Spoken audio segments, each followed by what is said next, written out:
अभी हम सबसे पहले अपनी जो डिस्चार्ज ट्यूब है CO2 फायर एक्सटिंग्विशर की जो डिस्चार्ज ट्यूब है वो हम उठाएंगे और उसको हम असेंबल करेंगे, जिसके अंदर आगे एक रबर वाशर होता है। रबर वाशर इसके अंदर डालेंगे। रबर वाशर इसके अंदर हम हमारी जो डिस्चार्ज होज पाइप है, डिस्चार्ज ट्यूब है, उसके अंदर हम रबर वाशर को इन्वॉल्व करेंगे और इसको लगाने के बाद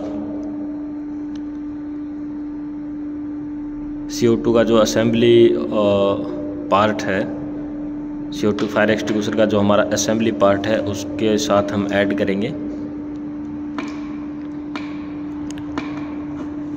अभी इसके साथ इसको हम ऐड करेंगे, इस डिस्चार्ज ट्यूब को इसके साथ हम ऐड करेंगे, यहाँ पे लगाएंगे। लगाने के बाद इसको हम लोग टाइट करेंगे। अभी हमारा डिस्चार्ज ट्यूब है वो असेंबल फायर एक्सटिंग्विशर के असेंबली पॉइंट से हमारा ये जो है ऐड हो रहा है लाइन। अब यहाँ से हमारा प्रोसेस है वो ओके हो गया है। इसके बाद हम आगे का जो एरिया है उसके साथ डिस्चार्ज हॉर्न को हम लोग ऐड करेंगे। ये डिस्चार्ज हॉर्न है और हमारी मेन पाइप होगी। मेन पाइप के साथ इसको हम ऐड कर देंगे और ये ऐड करने के बाद इसको हम लोग टाइट करेंगे। तो सबसे मतलब ये एक अलग अलग पार्ट में आती हैं, जब ट्रांसपोर्ट में आती हैं तो अलग अलग होती है। इसको हमें ऐड करना भी आना चाहिए। कुछ बेसिक अगर आप इंफॉर्मेशन के लिए, आपकी जानकारी के लिए आपको बता रहा हूँ मैं। तो इसको ऐड, ये अब हमारा डिस्चार्ज हॉर्न है वो बिल्कुल ओके हो गया।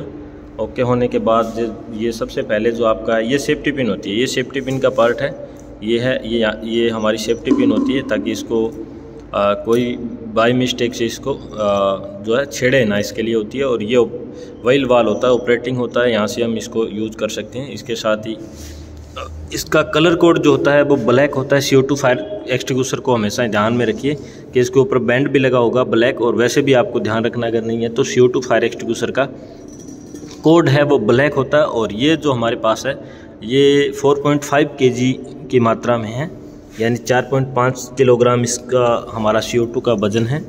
और इसको हम B और C क्लास पे ऑपरेट कर सकते हैं।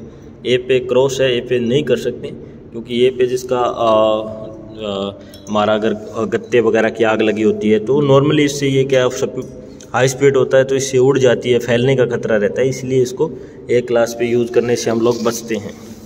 उसके बाद इसके IS कोड की बात करें तो IS कोड 15683/2018 के अकॉर्डिंग ये लेटेस्ट वर्जन है। और इसके साथ इसके ऊपर बाकी चीज़ें आप देख सकते हो। हाइड्रोलिक टेस्ट है वो इसका 250 kgf/cm² पे हम लोग करते हैं हाइड्रोलिक टेस्ट। और इसमें एक चीज़ और दी हुई है, उसके लिए मैं आपके साथ साझा करूँगा। ये जो बेसिकली चीज़ दिया हुआ है 55B, और बहुत जगह इसका दिया हुआ है, रेटिंग दी होती है 21B, 34B, इस प्रकार से रेटिंग भी दिया होता है इसमें। इसमें क्या होता है कि इसको जब मैन्युफैक्चरिंग करने के बाद फर्स्टली जो ऑपरेटिंग करती हैं तो ये कितनी आग बुझाने में कारगर है, कितनी आग बुझा सकते हैं, उसके लिए किया जाता है। मतलब इसमें जैसे एक कैपेसिटी में नॉर्मली से एक जितना भी ईंधन है वो ईंधन का एक भाग लिया जाता है, मतलब जलने वाली चीज़ का एक हिस्सा लिया जाता है और उसके ऊपर इसको यूज़ करते हैं। उस यूज़ के अकॉर्डिंग ही इसको रेटिंग दी जाती है। मतलब ये 55B रेटिंग के अकॉर्डिंग, मतलब ये जितना ईंधन जो हमारा होता है जलने वाला पदार्थ उसको ये बुझा सकता है, तो उसके हिसाब से इसको रेटिंग मिलती है। इसका 55B रेटिंग है। तो 55B रेटिंग से मतलब इसका यही है कि जो मटेरियल है जितना उसके ऊपर हम इसको यूज़ कर सकते हैं। मान लीजिए एक हम ट्रे ले सकते हैं, जैसे मान लीजिए एक ट्रे है हमारे पास, कुछ भी है जिसमें हमने ईंधन जलने वाला पदार्थ डाल दिया उसकी कैपेसिटी में, और उसमें फिर ईंधन का एक हिस्सा लेते हैं। तो जितना ईंधन ले रहे हैं, मतलब जितना भी किलोग्राम के अकॉर्डिंग मतलब हम ले रहे हैं, उसके ऊपर जब हम इसको यूज़ करते हैं, यूज़ करने के बाद ये जितने ईंधन को बुझा सकती है उसके अकॉर्डिंग इसको रेटिंग मिलती है। तो 55 मतलब 55B का मतलब इसका रेटिंग से है, यानी उतने किलोग्राम ईंधन तक ये आग को एक्सटिंग्विश कर सकता है।